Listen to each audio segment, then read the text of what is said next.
हरे कृष्ण कृष्ण कृष्ण हरे हरे हरे राम राम राम हरे हरे।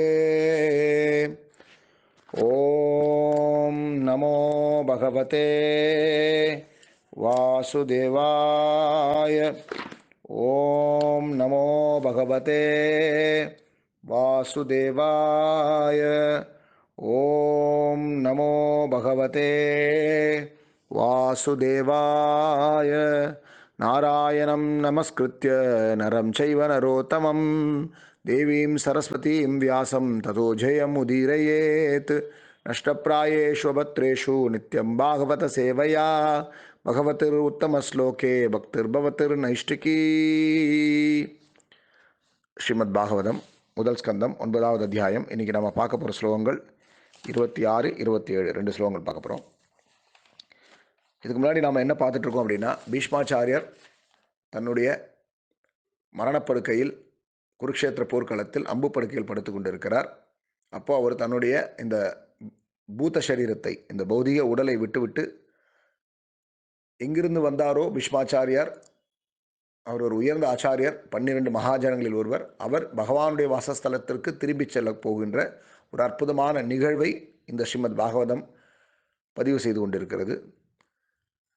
அப்போ அவர் தன்னுடைய அந்த உடலை விட்டுவிட்டு அவர் ஆன்மீக லோகத்திற்கு செல்வதற்கு முன்பு அவருடைய வம்சத்தைச் சேர்ந்தவர்களான பாண்டவர்களின் தலைமையானவரான யுதிஷ்டிர மகாராஜனை அரியணையில் அமர்த்திவிட்டு அவருக்கு சில உபதேசங்களை கொடுக்க வேண்டும் என்று பகவான் ஸ்ரீ கிருஷ்ணர் விருப்பப்பட்டார். பீஷ்மாச்சாரியர் யுதிஷ்டிரர் பாண்டவர்களின் முதன்மையானவரான மூத்தவரான யுதிஷ்டிர மகாராஜனுக்கு பீஷ்மாச்சாரியர் தன்னுடைய உயர்ந்த பக்தரும் பாகவதருமான பீஷ்மாச்சாரியரின் மூலமாக இந்த உபதேசங்களை கொடுக்க வேண்டும் என்று கிருஷ்ணர் விரும்பினார். ஆகையால் யுதிஷ்டிரின் மனதில் குழப்பத்தை ஏற்படுத்தினார். கிருஷ்ணரே சொல்லியும் யுதிஷ்டிர மகாராஜன் தெளிவடையவில்லை. தன்னுடைய பாட்டனாரான பீஷ்மாச்சாரியரை சந்திப்பதற்காக, அவரிடமிருந்து உபதேசம் பெறுவதற்காக யுதிஷ்டிரர் பஞ்சபாண்டவர்களோடு பகவான் ஸ்ரீ கிருஷ்ணர் சேர்ந்து, வியாசதேவர், சுகதேவ கோஸ்வாமி, இப்படி பலரும் மகாரிஷிகள், பெரிய உத்தமர்கள், மகாஜனங்கள் எல்லாம் சேர்ந்து பீஷ்மாச்சாரியை சந்திக்க வந்தார். அப்பொழுது அவர் பகவான் ஸ்ரீ கிருஷ்ணர் தான் மூல முழுவதற் கடவுள் என்பதை ரொம்ப தெளிவாக கூறினார். பகவான் எல்லோரிடமும் சம அன்பு கொண்டவராக இருக்கிறார். கிருஷ்ணர் எல்லோரிடமும் சம அன்பு கொண்டவராக இருக்கிறார். அவருக்கு பொய் அகங்காரம் கிடையாது. பொய் அகங்காரம் அப்படி என்னன்னா, நமக்கு ஒரு பொய் அகங்காரம்னு ஒன்று இருக்குது. கீதையில் கிருஷ்ணர் சொல்றார், மொத்தம் 8 மூலகங்கள், பிரதான மூலகங்கள், பஞ்சபூதங்கள், மனசு, அறிவு, பொய்த்தன்னுணர்வு. பொய்த்தன்னுணர்வு அப்படின்னா இல்லாத ஒரு பொருளை இது என்று நினைப்பதற்கு பெயர் பொய்த்தன்னுணர்வு. இருக்கக்கூடிய பொருளை அதுவாக நினைப்பது தன்னுணர்வு. நான் இந்த உடல் அல்ல, ஆன்மா என்று நினைப்பது உண்மையான தன்னுணர்வு, தன்னை அறியக்கூடிய வழி. நான் இந்த உடல் அல்ல, நான் ஆன்மா அல்ல, உடல் என்று நினைப்பது பொய்யான தன்னுணர்வு, பொய்த்தன்னுணர்வு, ஃபால்சிகோன்னு சொல்லப்படும். நமக்கு அந்த மாதிரி நாம் இந்த பௌதிக உலகத்தில் வரும்போது பந்தப்பட்டு இந்த மாதிரி காரியத்தில் சிக்கிக்கொள்கிறோம். ஆனால் பகவானுக்கு அப்படிப்பட்ட ஒரு எண்ணமே கிடையாது. பகவான் எப்பொழுதும் ஆன்மீகமயமானவராக இருக்கிறார் அப்படின்றது சொன்னார். எல்லார்கிட்டையும் பகவான் அன்பு கொண்டவராக இருந்தாலும் பீஷ்மாச்சாரியார் சொன்னார், கிருஷ்ணர் எல்லோருக்கும் சமநோக்கில் இருக்கார். அவர் யார் அவரை கும்பிடுறாங்களோ அவங்களுக்கு தான் முக்கியத்துவம் கொடுப்பார், அவங்க கும்பிடாதவங்களுக்கு முக்கியத்துவம் இல்லை, அப்படி கிடையாது. அவனவன் விதித்த கர்ம பிரகாரம் எல்லோருக்கும் கொடுப்பார். ஆனாலும் தன்னுடைய பக்தர்களிடம் மிகவும் பிரியமானவராக இருக்கிறார். என் மேலே பகவானுக்கு பிரியம் இருக்கக்கூடிய காரணத்தினால நான் இந்த உடலை விடக்கூடிய சூழ்நிலையில், மரணப்படுக்கையில் இருக்கக்கூடிய சூழ்நிலை என் முன்பு பகவான் நின்று இருக்கிறார் அப்படின்னு சொன்னார். இது எப்படி வரும்?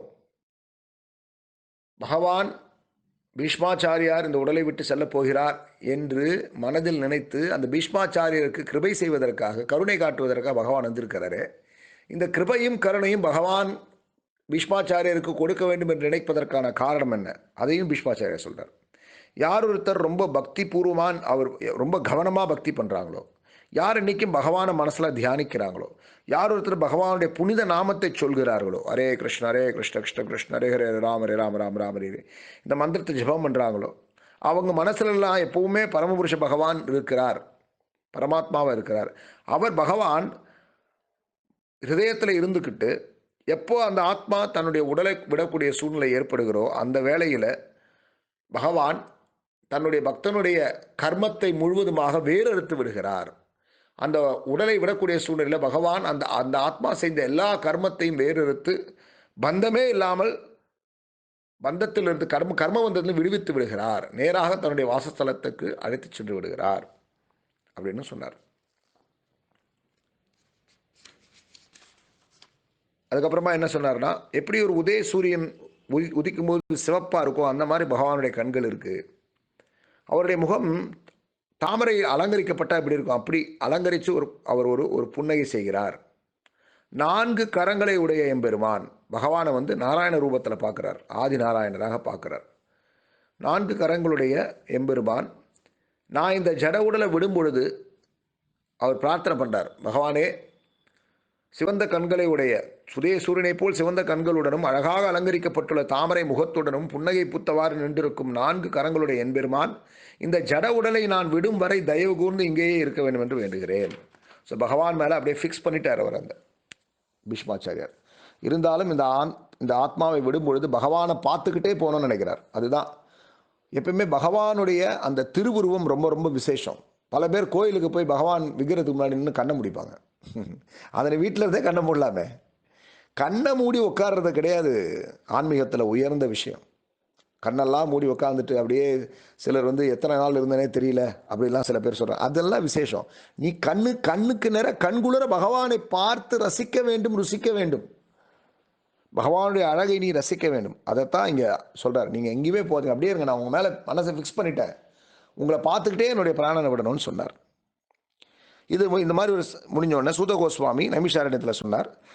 இப்படி மனசை உருக்கிற மாதிரி பீஷ்மாச்சாரியர் பேசுறதை கேட்டவொடனே யுதிஷ்டிர மகாராஜன் அங்கே இருந்த எல்லா ரிஷிகளோட முன்னிலையில் பல மத கடமைகளையும் முக்கிய கொள்கைகளை பற்றிலாம் அவர்கிட்ட கேட்டார். அப்படின்னு 25 முடிச்சா. இப்போ 26, 27 என்ன ஸ்லோகான்னு பார்க்கலாம். முதல் ஸ்கந்தம் 9வது அத்தியாயம் 26வது ஸ்லோகம் படிக்கிறேன். புருஷஸ்வபாவ விஹிதான் யதா வர்ணம் யதாஸ்ரமம் வைராக்ய ராகோபாதிப்யாம் ஆம்னாதோபயா லக்ஷனான். இந்த ஸ்லோகத்துக்கு மொழிபெயர்ப்பும் பொருளுரை வழங்கியவர் அகில உலக கிருஷ்ண பக்தி இயக்கத்தின் ஸ்தாபகாச்சாரிய ஜெகத்குரு ஸ்ரீல பிரபுபாதர். யுதிஷ்டிர மகாராஜனின் கேள்விக்கு பீஷ்மதேவர் முதலில் தனி மனிதனின் தகுதிகளுக்கு ஏற்ப சமூக மற்றும் ஆன்மீக பிரிவுகளின் தரங்களை விளக்கினார். பிறகு அவர் துறவினால் பௌதிக பந்தத்திலிருந்து விடுபடுவதையும் பற்றினால் பௌதிக பந்தத்தில் சிக்கிக்கொள்வதையும் பற்றி தெளிவாக விளக்கினார். நாட்டை ஆளக்கூடிய அரசனாக யுதிஷ்டிரர் இருக்கக்கூடிய காரணத்தினால யுதிஷ்டிர மகாராஜன் பல கேள்விகளை கேட்டார். அதில் பீஷ்மதேவர் முதல்ல தனி மனிதனின் தகுதிகளுக்கு ஏற்ப சமூக மற்றும் ஆன்மீக பிரிவுகளின் தரங்களை விளக்கினார். தனி மனிதனின் தகுதிகளுக்கு ஏற்ப ரொம்ப முக்கியமான வார்த்தை அது. அதே தான் கிருஷ்ண கீதையில் சொல்கிறார். வர்ணம் மகாசிருஷ்டம், சாத்துர்வர்ணம் மகாசிருஷ்டம் குண கர்ம விபாகஜகான்னு சொல்கிறார். 4 விதமான சமூக பிரிவுகள்: பிராமணன், சத்திரியன், வைஷ்யன், சூத்திரன், பிரம்மச்சாரி, கிரகஸ்தன், வானப்பிரஸ்தன், சந்நியாசி. இப்படி 4 சமூக பிரிவுகள் இருக்கிறது, 4 ஆன்மீக பிரிவுகள் இருக்கிறது. சமூக பிரிவுகள் அப்படின்னு பார்த்தீங்கன்னா பிராமணன், சத்திரியன், வைஷ்யன், சூத்திரன். இது பிராமணன், சத்திரியன், வைஷ்யன், சூத்திரனா என்னமோ பழமையாக இருக்கே, இது என்ன இது ஒரு மாதிரி இருக்கே அப்படின்னு இருக்கு. நம்ம அப்படி பார்க்க வேண்டாம். லேர்னட் கிளாஸ், ஞானம் உள்ளவர்கள், படித்தவர்கள், படித்து தெளிந்தவர்கள். எதை படித்து தெளிந்தவர்கள்? சாஸ்திரத்தை படித்து தெளிந்தவர்கள். படிப்புன்னு மேக்ஸு, சயின்ஸு, ஹிஸ்ட்ரி, ஜியாகிரஃபி கிடையாது. வேதத்தை நன்கு கற்றவர்கள், கற்றறிந்த அறிஞர்கள்னு வச்சுக்கணும். அது ஒரு கிளாஸ் இருக்குது. சயின்டிஸ்ட்னு வச்சுக்கோங்க, அது பிராமணா. அடுத்து சத்ரியா, அட்மினிஸ்ட்ரேட்டிவ் கிளாஸ், ஆளுமை திறனுடையவர்கள், நாட்டை ஆளக்கூடியவர்கள். 3வது வைஷ்யா, வியாபார நுட்பம் அறிந்தவர்கள், விவசாயம் அறிந்தவர்கள், Vaishya. Last Shudra, labour class people, தொழிலாளி வர்க்கம். இந்த 4 வர்க்கமும் இன்னைக்கு இருக்குது. அறிவாளி வர்க்கம் இருக்குது, படித்த வர்க்கம் இருக்குது, ஆளுமைத்தன்மை உள்ள வர்க்கம் இருக்குது, வியாபார நுட்பம் உள்ள வர்க்கம் இருக்குது, தொழிலாளி வர்க்கம் இருக்குது, இன்றைக்கும் இருக்குது. இன்னமும் இவங்கெல்லாம் வர்ணாசிரம தர்மத்தை ஒழிச்சிட்டோம், நாங்கள் வர்ணாசிரமத்தை ஒழிச்சிட்டோம், ஒன்றுத்தையும் ஒழிக்கலை. உன் கட்சிக்குள்ளேயே பார்த்தீங்கன்னா ஒரு தலைவன் இருக்கான், ஒரு செயலாளர் இருக்கான், ஒரு பொருளாளர் இருக்கான், அங்கே வந்து தொண்டன் இருக்கான், லேபர், அவங்க தான் சூத்திரர்கள், தொண்டர்கள் இருக்காங்க. அப்புறம் அதை வந்து மார்க்கெட் பண்ணுறதுக்கு, பணம் கலெக்ட் பண்ணுறதுக்கு, டொனேஷன்ஸ் வாங்குறதுக்கு வியாபாரிகள் இருக்கான். கட்சிக்குள்ளேயே ஆளுமை பண்ணுறதுக்கு தலைவர்கள் இவங்களாம் இருக்காங்க. அறிவு சார்ந்து சில ஆலோசகர்கள் இருக்கிறாங்க. அதனால் இதெல்லாம் எதன் அடிப்படையில்னு சொல்கிறார் பீஷ்மாச்சாரியர். யுதிஷ்டிர மகாராஜனின் கேள்விக்கு பீஷ்மதேவர் முதலில் தனி மனிதனின் தகுதிகளுக்கு ஏற்ப சமூக மற்றும் ஆன்மீக பிரிவுகளின் தரங்களை விளக்கினார். பிறப்பால் ஒருவர் உயர்ந்து விட முடியாது, தகுதிகளுக்கு ஏற்பதான். குணா அப்படின்னு ஆச்சாரியர் சொன்னார், கிருஷ்ணர் கீதையில் சொன்னார். குணா அப்படின்னா குணம், சுபாவம், அதுதான் தகுதி. நீ என்ன சுபாவத்தில் இருக்கியோ அந்த சுபாவத்துக்கு ஏற்ற மாதிரி நீ பிராமணனாவோ சத்ரியனாவோ வைஷ்யனாவோ சூத்ரனாவோ பிறக்கிறாய். ஆனால் பிறந்ததுக்கு அப்புறமும் உனக்கு அந்த தகுதி இல்லைனா, பிராமண குலத்தில் பிறந்து பிராமணனுக்கான எந்த தன்மையும் இல்லாமல் நீ வந்து மது அருந்துவதிலும் தீய பழக்க வழக்கங்களிலும், அது நான் லிஸ்ட்டு போட வேண்டிய அவசியமே இல்லை, ஒரு பெரிய லிஸ்ட்டு இருக்குது, வெரைட்டியாக இருக்குது.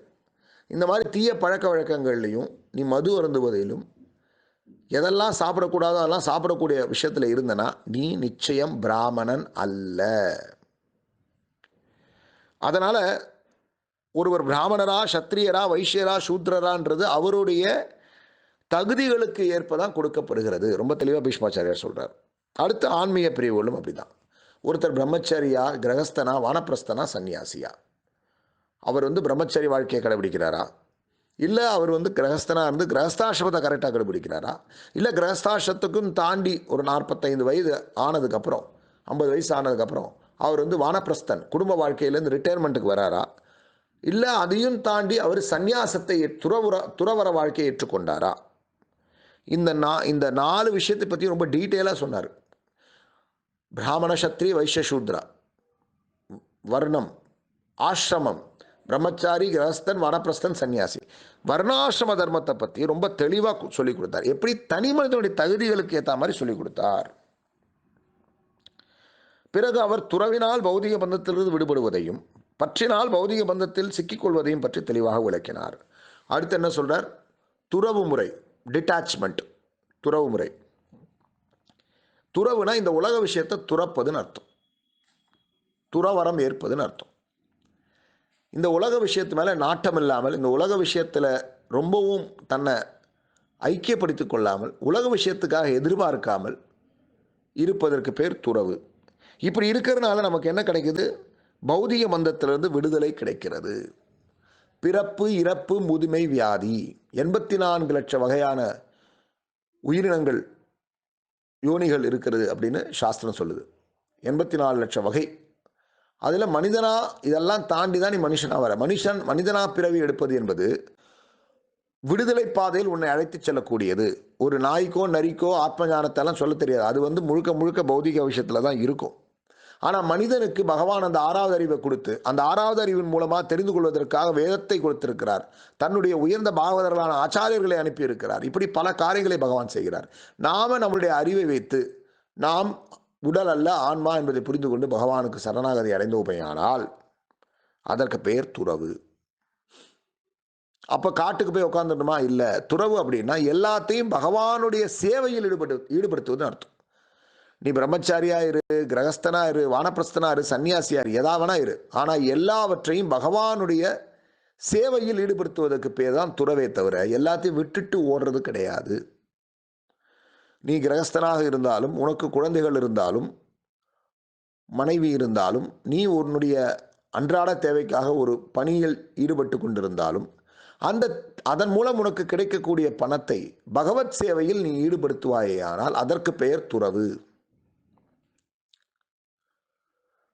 இது இல்லாமல் நான் சன்னியாசி ஆகிட்டேன் அப்படின்னு சொல்லிட்டு எக்கச்சக்கமான ஹாஸ்பிட்டலை கட்டிக்கிட்டு பெரிய ஆசிரமம் வச்சு தங்கத்தில் உட்காந்துக்கிட்டு தங்கத்திலலாம் மாலையை போட்டுக்கிட்டு நீ எங்கே போனாலும் விலை உயர்ந்த ஒரு விஷயத்தை கூடவே வாழ்ந்து ஒரு சுகபோக வாழ்க்கை நீ வாழ்ந்துட்டு இருந்தால் அது துறவு கிடையாது, அது பௌதிக பந்தம். யார் ஒருவர் தன்னுடைய வாழ்க்கையில் கிருஷ்ணர் கீதையில் சொல்லியிருக்கிற மாதிரி நீ எதையெல்லாம் உண்கின்றாயோ, எதையெல்லாம் சொல்கின்றாயோ, எந்த காரியத்தை எல்லாம் செய்கின்றாயோ, நீ நினைப்பது, செய்வது, சொல்வது எல்லாத்தையும் எனக்கு அர்ப்பணம் செய்துவிடு அப்படின்றார். எல்லாத்தையும் கிருஷ்ணருக்கு அர்ப்பணமாக நாம் செய்து விட்டால், ஆனால் எதெல்லாம் அர்ப்பணம் செய்ய முடியுமோ அதை தான் அர்ப்பணம் முடியும். கண்ட கர்மத்தை நம்ம அர்ப்பணம் பண்ண முடியாது. சாத்விகமான விஷயங்களை பகவானுக்கு நீ அர்ப்பணம் செய்து விட்டால் அது துறவற வாழ்க்கை. அது உனக்கு விடுதலையை பெற்றுத்தரும். இந்த உலக விஷயத்தில் பற்று இல்லாமல் இதெல்லாம் பர்சனலாக எக்ஸ்பீரியன்ஸ் பண்ண முடியும். கிருஷ்ண பக்திக்கு வர்றதுக்கு முன்னாடி வரைக்கும் வாழ்க்கையில் ஒவ்வொரு ரூபாயையும், ஒவ்வொரு பணத்தையும், ஒவ்வொரு நொடியையும், ஒவ்வொரு கணத்தையும் எப்படியாவது பௌதிக இன்பங்களை அனுபவிப்பதில் தான் நாட்டம் இருக்கும். நாட்டம் இருந்தது. ஒவ்வொரு கணமும் இந்த உடலை ஏதாவது ஒரு வகையில் திருப்திப்படுத்திக் கொண்டே இருக்க வேண்டும். அதற்கு பல காரியங்களை செய்ய வேண்டும். இன்னைக்கு எக்கச்சக்கமான காரியங்கள் இருக்கு, எவ்வளவோ காரியங்கள் இருக்கு திருப்திப்படுத்துறதுக்கு. ஆனால் ஆன்மீகத்துக்கு வந்ததுக்கு அப்புறம், கிருஷ்ண பக்தி வந்ததுக்கு அப்புறம் எவ்வளவு பணம் இருந்தாலும் அதை பகவானுடைய சேவையில் ஈடுபடுத்த வேண்டும். அந்த பணத்தை நாம் புண்ணிய கஷேத்திரங்களுக்கு செல்வதற்கு பயன்படுத்த வேண்டும் அப்படின்னு தோணுமே தவிர, சுயமாக நாம் வாழ்க்கையில் அனுபவிக்கிறதுக்காக ஒரு காரியத்தை செய்யணும்னு தோணவே தோணாது. அதுதான் பக்தியோடைய மகிமை. அது எப்போ வரும்? பகவானை நினச்சி, பகவானை தியானித்து, பகவானுடைய நாமத்தை சொன்னால் வரும். அதனால தான் பிரபுபாதர் முதல்ல மருந்து கொடுத்தார். ஹரே கிருஷ்ணரே கிருஷ்ண கிருஷ்ண கிருஷ்ணரே ரே ராமரே ராம ராம ராமரே ரே. இதை முதல்ல ஜெபம் பண்ணுங்கன்னு எல்லா ஃபாரினர்ஸ்க்கு கொடுத்தார். அவங்க இதை சாப்பிட்ட உடனே, இந்த மந்திரத்தை ஏற்றுக்கிட்ட உடனே உடம்புல இருக்கக்கூடிய அந்த பெரும் வியாதியான பேராசை சென்று விட்டது. ஆசை, காமம், அனுபவிக்க வேண்டும் என்ற எண்ணம் சென்று விட்டது. அதனால் யார் ஒருத்தர் தன்னுடைய கிரகஸ்தனாக இருந்தாலும் தன் வாழ்க்கை தேவைக்கு மட்டும் ஒரு காரியத்தை செய்து கொண்டு மீதம் உள்ள பணத்தை பகவத் சேவையிலோ அல்லது புண்ணிய கஷேத்திரங்களை தரிசிப்பதிலோ ஈடுபடுத்துவாரேயானால் அவர் துறவிதான். இப்படி துறவு வாழ்க்கை ஏற்படுத்தினால கிடைக்கக்கூடியது என்ன? கர்ம பந்தத்திலிருந்து விடுதலை கிடைக்கிறது. நாம் மறுபடியும் மீண்டும் பிறப்பு இறப்பு உதவியால் சிக்கிக்கொள்ள மாட்டோம். ஆனால் நாம் பற்று வச்சிருந்தோம்னு வச்சுக்கோங்க. இந்த உலகத்திலையும் உலக விஷயத்திலையும் நம்மளுடைய உடல்லையும் பற்று வச்சு இந்த உடம்பை திருப்தி பண்ணுறதுக்காக ஒரு காரியங்களை நாம் செய்தோமேயானால் அது மீண்டும் நம்மை பிறப்பு இறப்பு முதுமை வியாதியில் சிக்க வைத்து விடும். 84 லட்சம் வகையான உயிரினங்களில் ஏதோ ஒன்றுத்தில் நம்மளை அது மாட்ட வைக்கும் அப்படின்னு பீஷ்மாச்சாரியர் அதனால் அதை ரொம்ப தெளிவாக சொல்கிறார். இந்த வர்ணாசிரம தர்மம் என்பது முக்கியமாக சத்திரியர்களுக்கு, பிராமணர்கள்னு எடுத்துக்கலாம், பிராமணர்கள்லேருந்து வருவோம். பிராமணன் என்று சொல்லக்கூடியவர்கள் எப்பவுமே வேதம் படிக்கணும், வேதம் கற்றுக் கொடுக்கணும், யாகம் பண்ணணும், யாகம் செய்விக்கணும், தானம் வாங்கணும், தானம் கொடுக்கணும். தானம் வாங்கி தான் வாழ்க்கையை நடத்த வேண்டும். மத்தியான வேலை சோத்தை அவன் எடுத்து வச்சுக்கூடாது. எப்பவுமே இறைவனை, பகவானை நம்பியே ஒரு வாழ்க்கையை வாழ வேண்டும். அவர் தான் பிராமணன். இப்படி பகவானையே நம்பி வாழக்கூடிய பிராமணன் பகவானை நம்பி வாழறதுனால அவனை பாதுகாக்க வேண்டியது சத்திரியனோட கடமை. ரெண்டாவது கூட சத்திரியன் தானம் கொடுக்க வேண்டும், தானம் பெறக்கூடாது. நாட்டை ஆளக்கூடிய அந்த சத்திரிய வம்சம் தானம் கொடுக்க வேண்டுமே தவிர தானம் வாங்கக்கூடாது. எப்படி வாங்கலாம்? வரி வசூலிப்பு மூலமாக. அது கூட நியாயமான முறையில் தான், ரொம்ப மோசமான நிலையில் இல்லை. நியாயமான முறையில் ஒரு வரி வசூலித்து அந்த வரி பணத்தை பெருமடங்காக்கி அதே மக்களுக்கு செலவு செய்ய வேண்டும். முக்கியமான விஷயம், தானம் வாங்கக்கூடாது. சத்திரியர்கள் தானம் பெறக்கூடாது, தானம் கொடுக்க வேண்டியவர்கள். ஆனால் இன்றைக்கெல்லாம் பார்த்தீங்கன்னா அந்த ரிலீஃபு இந்த ரிலீஃப்னு சொல்லி நாட்டை ஆளக்கூடியவர்கள் மக்களிடம் தானம் கையேந்துகிறார்கள். இந்த முறையே ரொம்ப ரொம்ப ரொம்ப ரொம்ப தப்பு. அதுக்கு காரணம் என்ன அப்படின்னு சொன்னால், நாம் வர்ணாசிரம தர்ம பிரகாரம் ஒரு சத்திரியனை நாட்டை ஆள வைப்பதில்லை. யார் வேணால் எங்கே வேணால் எப்படி வேணால் செய்யலாம். அப்படி இருக்கும்போது வரக்கூடியவனுக்கு முதல்ல சாஸ்திரமே தெரியறதில்லை. அப்படியே ஏதோ கொஞ்சம் நஞ்சம் தெரிஞ்சிருந்தாலும் இதை வச்சுக்கிட்டு இந்த தர்மம் தப்பு, மனு தர்மம் தப்பு, அந்த தர்மம் தப்புன்னு இந்த மாதிரி குழப்பங்கள் ஏற்படுத்தி கொண்டிருக்கிறார்கள். அரசியல் கட்சிகள் செய்யக்கூடிய இந்த நாட்டை ஆளக்கூடிய விஷயம், பணத்தை மக்களிடமிருந்து வரி பணத்தை மட்டும் வாங்காமல் மக்களுக்கு செய்ய வேண்டிய எல்லா விதமான நல்ல விஷயங்கள்லையும் குழப்பம் உண்டு செய்து அதிலிருந்து தனக்கு லாபத்தை பெற முயற்சிப்பவர்கள். அதனால் சத்திரியன் என்பவர் ரொம்பவும் தெளிவாக இருக்கக்கூடியவராக இருக்கார். அடுத்து வைஷ்யர். இந்த வைஷ்யர்களுடைய முக்கியமான வேலை என்னென்னா 2 விஷயம். ஒன்று கோரக்ஷா, பசுக்களை பராமரிக்க வேண்டும். பொதுவாக மிருகங்களை பராமரிக்கணும். மிருகங்கள் எல்லாம் மனிதனை நம்பி வாழ்கிறது, இயற்கையை நம்பி வாழ்கிறது. இயற்கை அது வாழ்ந்துட்டு போட்டோம். நாம அதோடைய வாழ்க்கையை மேம்படுத்த வேண்டுமே தவிர, அதை கொன்று மாமிசத்தை தொங்க விட்டுட்டு நானும் வியாபாரி வைஷ்யன்னு சொல்லக்கூடாது. நாட்டு மக்களுக்கு எந்த விதமான பஞ்சமும் ஏற்படாத அளவுக்கு அவன் விவசாயம் செய்ய வேண்டும். பிறகு அதை மக்களிடம் கொண்டு சேர்க்க வேண்டும். நியாயமான முறையில் வியாபாரம் செய்ய வேண்டும். மிருகங்களை பராமரிக்க வேண்டும். அடுத்து சூத்ரன். இந்த மேல இருக்கக்கூடிய 3 பிரிவினர்களும் இந்த கீழே இருக்கக்கூடிய சூத்ரனுக்கு நாம உதவி செய்ய வேண்டும். அவங்களுக்கு கையில நிறைய பணம் போய் கொடுத்துடக்கூடாதுன்னு சாஸ்திரம் சொல்லுது. ஏன் அப்படின்னா, கையில பணம் இருந்தால் செலவு பண்ணணும். நம்ம இன்னைக்கு பார்க்குறோம், சும்மா இல்லை, நம்ம இன்னைக்கு எவ்வளோ குடும்பத்தை பார்க்குறோம், மெஜாரிட்டி பார்க்குறோம், ஏழை பாளைகள் பார்க்குறோம். போய் வேலை செஞ்சு கையில் காசு வந்தால் அந்த காசில் 80% அவன் போய் குடிச்சிருவான். வீட்டுக்கு 10% 20% தான் கொடுப்பான். இல்லையா அந்த பெண்மணி பாவம் உழைச்சி குடும்பத்தை பராமரிக்கும். இவன் வாங்குற காசை குடிக்கிறவன் நிறைய பேர் இருக்கான், நிறைய பேர். ஏன்னா அந்த சுபாவம் அப்படி, அந்த அந்த குணம் இருக்கே, சூத்திர குணம், அது அப்படி. அது உடம்ப என்ஜாய் பண்ணுறதுக்கு தான் போகும். அவன்கிட்ட நிறைய காசை நீங்கள் கொடுத்தீங்கன்னா அவன் என்ன பண்ணுவான், அந்த காசை கரியாக்கிடுவான். அதனால் வைஷ்யர்களும் சத்திரியர்களும் என்ன பண்ணுவாங்க அப்படின்னா, அவன் குடும்பத்தை இவங்க பராமரிப்பாங்க. அவனுக்கு 3 வேளையும் அன்னம், உணவை கொடுக்க வேண்டியது இவர்களுடைய கடமை. அவன் உடுக்க உடையை கொடுக்க வேண்டியது இவர்களுடைய கடமை. அவன் இருக்க இடத்தை கொடுக்க வேண்டியது இவர்களுடைய கடமை. உண்ண உணவு, இருக்க இடம், உடுக்க உடை, இது 3ஐயும் சூத்ரனுக்கு கொடுக்க வேண்டியது வைஷ்யர்களுக்கும் சத்திரியர்களுடைய கடமை.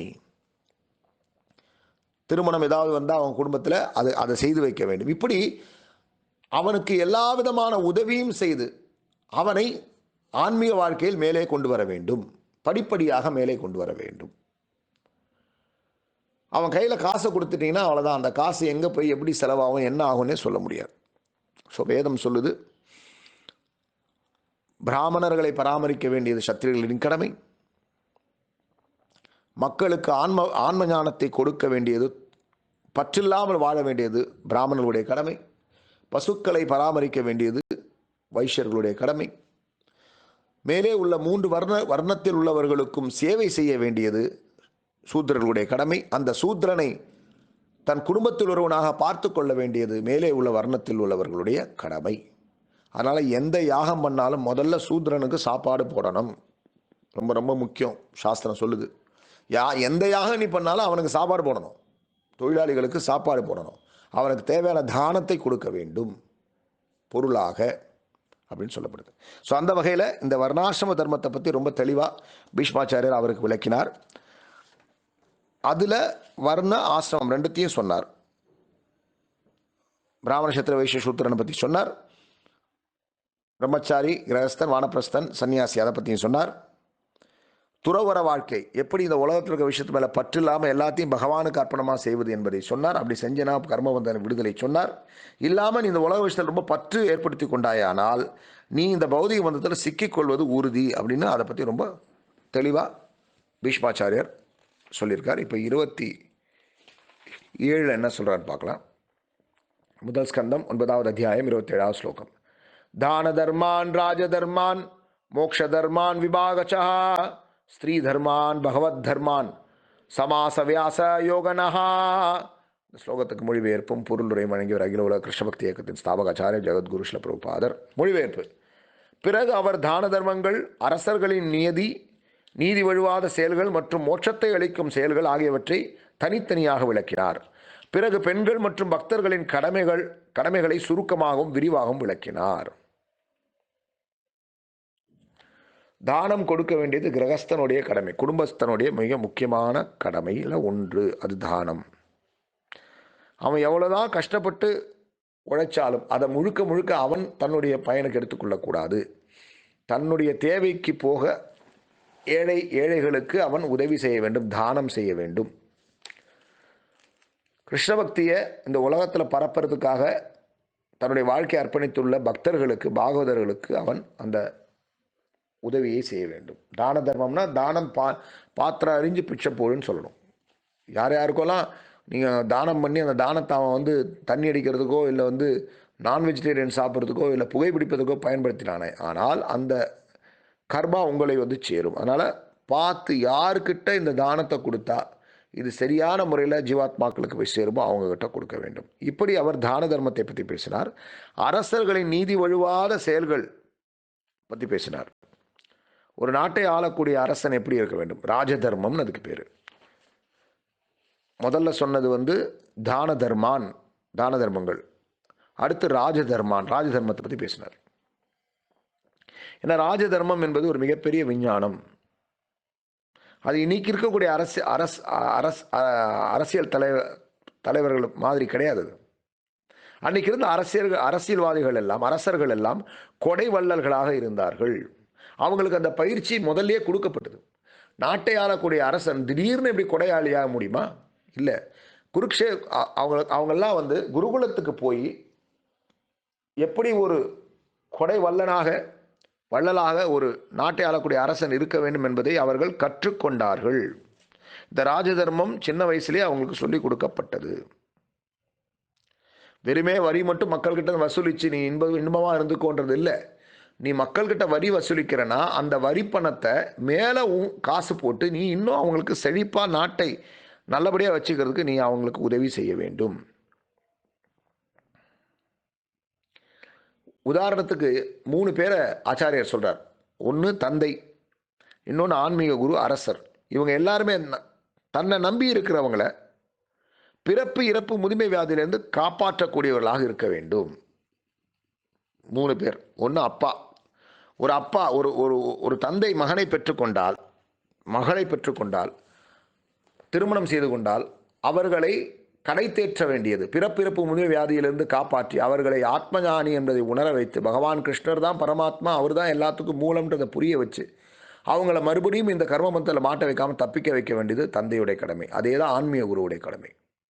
உன்னை குருவாக ஏற்றுக்கிட்டு உங்கள்கிட்ட சரணாகதி ஒரு சிஷ்யன் அடைகிறான் என்றால் நீ ஒரு சிறந்த குருன்னு நிரூபிக்கிறது மட்டுமல்ல, உன்னுடைய ஆசிரமத்தை பெருசாக்குறது மட்டும் முக்கியமல்ல, உன்னுடைய சிஷ்யனை நீ மீண்டும் பிறப்பு இறப்பு முதுமை வியாதியிலிருந்து மோட்சத்தை அளிக்கக்கூடிய பாதைக்கு நீ அழைத்து செல்ல வேண்டும். அப்போதான் நீ ஆன்மீக குரு. இது உன்னுடைய முக்கியமான கடமை. அதே மாதிரி நாட்டை ஆளக்கூடிய அரசர்களுடைய கடமை பிரஜைகளை வர்ணாசிரம தர்மத்தை பின்பற்ற செய்ய வேண்டியது நாட்டை ஆளக்கூடிய அரசனுடைய கடமை.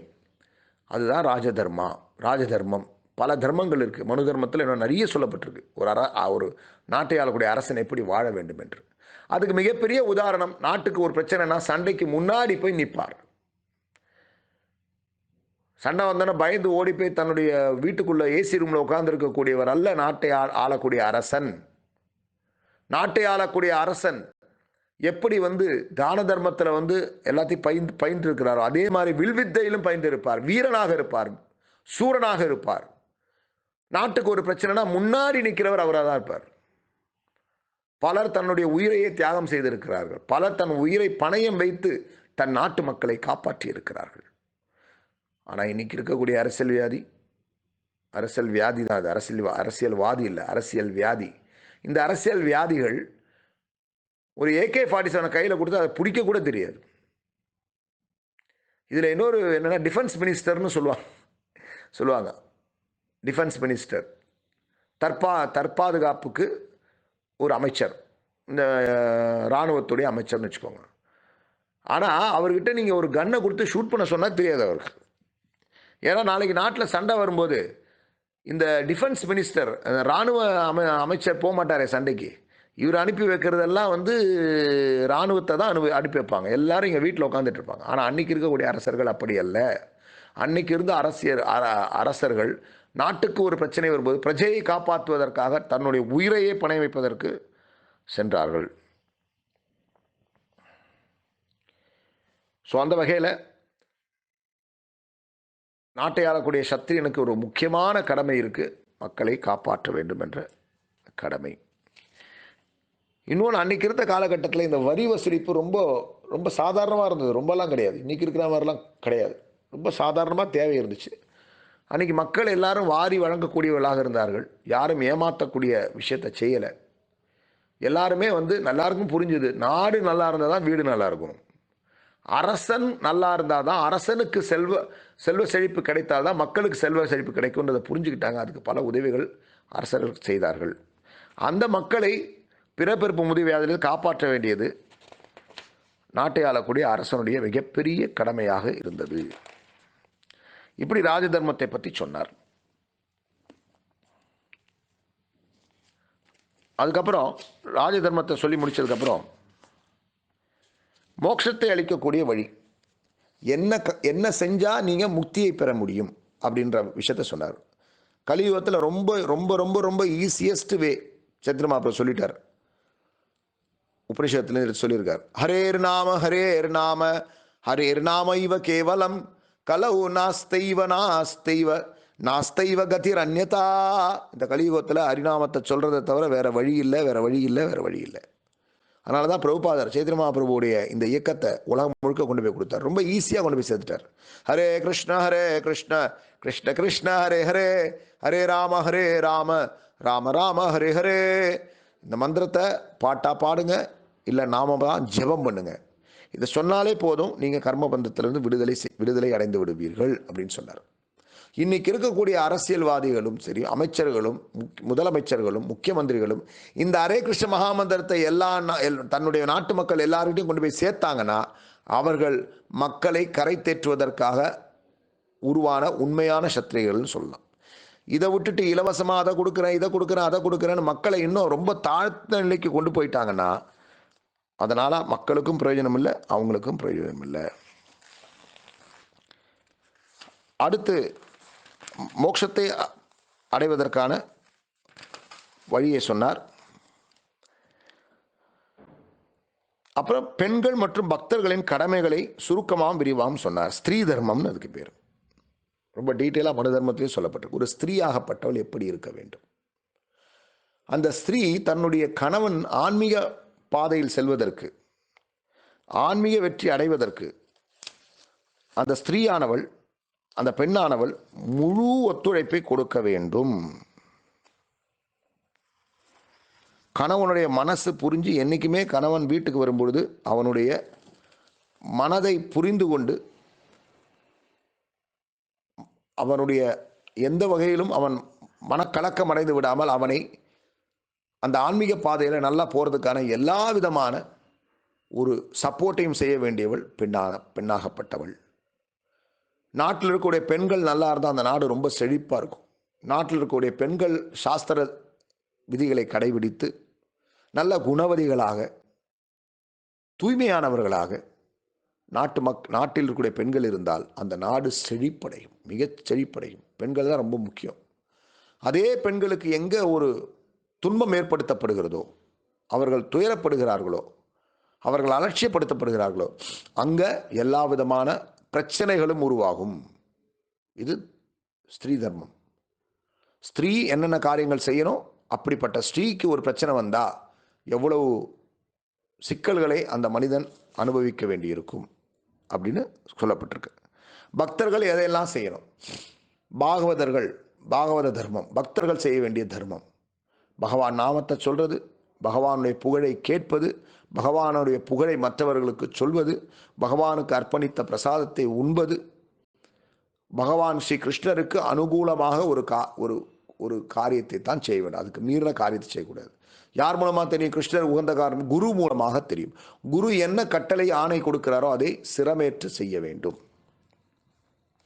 இவ்வாறாக பீஷ்மாச்சாரியார் முதல்ல ராஜ தர்மத்தை சொன்னார், முதல்ல தான தர்மத்தை சொன்னார், அப்புறம் ராஜ தர்மத்தை சொன்னார், அப்புறம் முக்தி அளிப்பதற்கான வழியை பற்றி சொன்னார், அப்புறம் ஸ்ரீ தர்மத்தை சொன்னார், அப்புறம் பாகவத தர்மத்தை சொன்னார். இப்படி எல்லாவற்றையும் அவர் பீஷ்மாச்சாரியர் யுதிஷ்டிர மகாராஜனுக்கு மிக தெளிவாக விளக்கினார். எதிலிருந்தெல்லாம் சொன்னார்? சாஸ்திரத்திலிருந்து மேற்கோட்காட்டி, தன்னுடைய மனசுக்கு ஏற்ற மாதிரி சொல்லலை.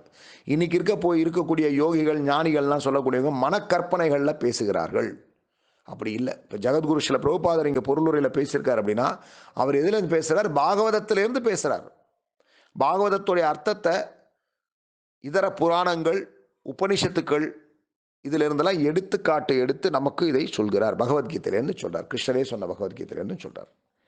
இவ்வாறாக தான தர்மத்தை பற்றியும், ஸ்ரீ தர்மத்தை பற்றியும், பாகவத தர்மத்தை பற்றியும், ராஜ தர்மத்தை பற்றியும், மோட்சத்தை பெறக்கூடியதுக்கான வழியை பற்றியும் பீஷ்மாச்சாரியார் சொன்னார். இனியும் வரக்கூடிய ஸ்லோகங்களில் இன்னும் டீப்பாக பல விஷயங்களை சொல்ல போகிறார்.